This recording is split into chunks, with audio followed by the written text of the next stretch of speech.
Dictation शुरू होगी 3 second बाद। पिछले कुछ दिनों से देश में दो शब्द चर्चा का विषय बने हुए हैं। स्टॉप। यह चर्चा या बहस भाषा विज्ञानियों के बीच नहीं हो रही, अपितु राजनीतिकों और मीडिया में हो रही है। स्टॉप। ये दो शब्द हैं हिंदू और हिंदुत्व। स्टॉप। इसमें अभी अभी एक तीसरा शब्द और जुड़ गया, वह है हिंदुत्ववाद। स्टॉप। कुछ वक्तव्य तो ऐसे भी आए जिनमें यह प्रतिध्वनि हो रही थी कि मानो हिंदू और हिंदुत्व एक दूसरे के प्रतिद्वंदी हों। स्टॉप। यह चर्चा, यह बहस पूरी तरह निरर्थक है। स्टॉप। इन दोनों शब्दों को लेकर चर्चा का कोई औचित्य नहीं है। स्टॉप। इसका कारण यह है कि ये दोनों शब्द परस्पर प्रतिद्वंदी नहीं, अपितु एक दूसरे के पूरक हैं। स्टॉप। एक का अस्तित्व दूसरे के बिना संभव ही नहीं। स्टॉप। हिंदू से जहाँ एक विशिष्ट शैली से जीवन यापन करने वाले व्यक्ति का परिचय मिलता है, तो हिंदुत्व उस व्यक्ति के भीतर संचालित उस विशिष्ट शैली के परिचय का संबोधन है जिसके अनुरूप वह व्यक्ति जी रहा है। स्टॉप। हिंदुत्व तो हिंदू की केंद्रीभूत चेतना है, कॉमा, हिंदू की आंतरिक प्राण शक्ति है हिंदुत्व। स्टॉप। जिस प्रकार शरीर की केंद्रीभूत चेतना आत्मा से होती है। स्टॉप। आत्मा के बिना शरीर निश्चेष्ट निष्प्राण होता है। स्टॉप। उसका कोई अस्तित्व हो ही नहीं सकता। उसी प्रकार हिंदुत्व की चेतना से ओतप्रोत जो व्यक्ति हमें दिखता है उसे ही हिंदू कहा जाएगा। स्टॉप। जैसे मुसलमान की जीवन शैली मुसलमानियत और ईसाई की जीवन शैली ईसाइयत है, उसी प्रकार हिंदू की जीवन शैली हिंदुत्व है। स्टॉप। इसे समझने के लिए हम हिंदी शब्दकोश के कुछ शब्दों को समझें। स्टॉप। जैसे भारत और भारतत्व। स्टॉप। पुरुष और पुरुषत्व, कौमा, राम और रामत्व, कौमा, शिव और शिवत्व, कौमा, व्यक्ति और व्यक्तित्व। स्टॉप। भला व्यक्तित्व के बिना व्यक्ति का वर्णन संभव है या पुरुषत्व के बिना पुरुष संभव है। स्टॉप।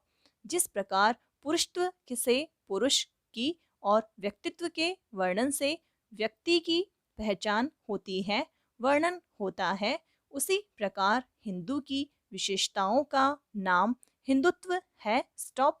हिंदी शब्दकोश में ऐसे सहस्त्रों शब्द हैं जो इसी प्रकार एक दूसरे के पूरक हैं। स्टॉप। पैरा। हिंदू शब्द कहीं बाहर से नहीं आया और न हिंदू शब्द से अपभ्रंश होकर प्रचलन में आया। स्टॉप। यदि अरब निवासियों को स के उच्चारणों में कठिनाई होती तो उनके शब्दकोश में सलाम की जगह हलाम और सबीना की जगह हबीना होता और उनके नाम सलीम न होते। स्टॉप। तब तो सिंधु नदी हिंदू नदी होना चाहिए था, जो नहीं है। स्टॉप। वे लोग सिकंदर को हिकंदर बोलते या सिंध प्रांत को हिंद प्रांत बोला जाता, जो कि नहीं बोला गया। स्टॉप। विदेशी यात्री वेंसांग चीन का हो या फारसी विद्वान अलबरूनी, किसी ने भी स के स्थान पर है नहीं लिखा। स्टॉप। लेकिन एक समय ठीक इसी तरह यह बहस खड़ी की गई। स्टॉप। अब उस चर्चा पर विराम लगा तो इन दिनों हिंदुत्व और हिंदू शब्दों को उछाला जा रहा है। स्टॉप। ये दोनों शब्द के मूल में संस्कृत की अन धातु है। स्टॉप। इस धातु का आशय अनंत और अस्तित्व है। स्टॉप। अन्न से अनंत और सनातन शब्द बने और इसी से ये दोनों शब्द बने हैं। स्टॉप। इसमें उपसर्ग के रूप में है जुड़ा है। स्टॉप। इससे इकार से है को समृद्ध किया गया, जो शक्ति का प्रतीक है, अर्थात ऐसा अस्तित्व जो सृष्टि को सशक्त बनाने के लिए सक्रिय हो और उसे सक्रियता के लिए प्रेरित करने वाली केंद्रीभूत चेतना हिंदुत्व है। स्टॉप। भारत में कोई भी शब्द यूं ही नहीं बना। स्टॉप। वह स्वर की साधना के शोध पर आधारित होता है। स्टॉप। स्वर का विज्ञान है, उसी आधार पर संस्कृत में शब्द बनते हैं। स्टॉप। भारत का कोई ऐसा प्राचीन ग्रंथ नहीं जिसमें हिंदू शब्द न मिलता हो। स्टॉप। ऋग्वेद के बृहस्पति अज्ञम में तो स्पष्ट परिभाषा है। स्टॉप। जो अज्ञानता और दीनता से मुक्त होगा। स्टॉप। वह हिंदू, कौमा जो हिंसा से दूर हो वह हिंदू। स्टॉप।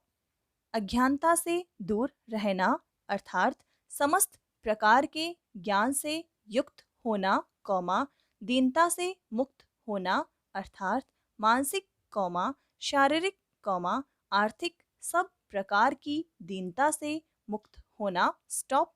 तभी तो भारत विश्व गुरु और सोने की चिड़िया माना गया। स्टॉप।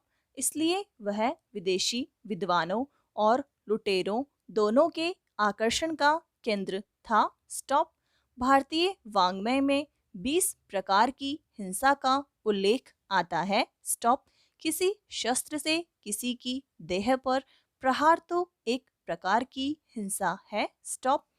इसमें किसी की प्रसन्नता की हिंसा, कौमा भाव की हिंसा, कौमा आर्थिक क्षति पहुंचाना, कौमा किसी का अनावश्यक समय नष्ट करना भी हिंसा की परिभाषा में आता है। स्टॉप।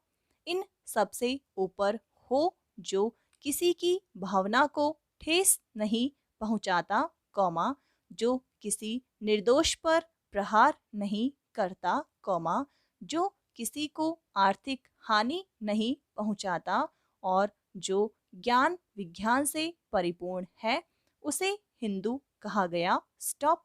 और इस प्रकार की जीवन शैली को हिंदुत्व कहते हैं। यदि श्रेष्ठता का जीवन जीने वाले को हिंदू कहेंगे तो व्यक्ति को श्रेष्ठता से युक्त करने वाली जीवन शैली को हिंदुत्व। स्टॉप।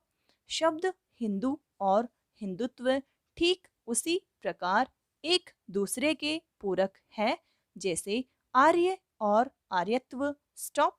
हिंदू आर्य का और हिंदुत्व ही आर्यत्व का पर्याय है। स्टॉप। पर यह खेद का विषय है कि स्वतंत्रता के 73 वर्ष बाद भी शब्दों को बहाना बनाकर हिंदू समाज में भेद डालने का प्रयास किया जा रहा है। स्टॉप। हिंदुओं के 2 खेमे बनाए जा रहे हैं। स्टॉप। किसी को हिंदू बताकर और किसी को हिंदुत्ववादी बताकर। स्टॉप। बांटो और राज करो का नारा लगाने वाले अंग्रेज भले चले गए पर वे कुछ ऐसे बीज बो गए जो बांटो और राज करो की नीति पर आज भी अनुसरण कर रहे हैं। स्टॉप। आश्चर्य इस बात पर भी है कि इस तरह के विभाजन की बातें अन्य पंथों के बारे में नहीं होती। स्टॉप। विवादास्पद चर्चा केवल हिंदू समाज को लेकर ही की जाती है। स्टॉप। कभी रंग पर हमले होंगे, कभी हिंदुत्व और हिंदू की बहस खड़ी होगी। स्टॉप। अब इसमें एक तीसरा शब्द भी जोड़ा जा रहा है, हिंदुत्ववाद। स्टॉप। हिंदुत्व में वाद नहीं होता। स्टॉप। हिंदुत्व तो दर्शन होता है। स्टॉप। वाद यदि होगा तो इसका प्रतिवाद भी होगा और इससे विवाद भी। स्टॉप। हिंदू तो व्यापक है, सबको साथ लेने वाला, कौमा संपूर्ण वसुंधरा के निवासियों को एक कुटुंब मानने वाला, कौमा जड़ चेतन, कौमा पेड़ पौधे, कौमा पशु पक्षी सबसे अपने संबंध जोड़ने वाला। स्टॉप। इसीलिए इसे वाद नहीं दर्शन कहा गया। स्टॉप। हिंदुत्व सभी विवादों से परे हैं, यह संवाद का दर्शन है। स्टॉप। सर्व संबंध का दर्शन है। स्टॉप। कोई ईश्वर को माने तो भी हिंदू, कॉमा, न माने तो भी हिंदू। स्टॉप। समाप्त।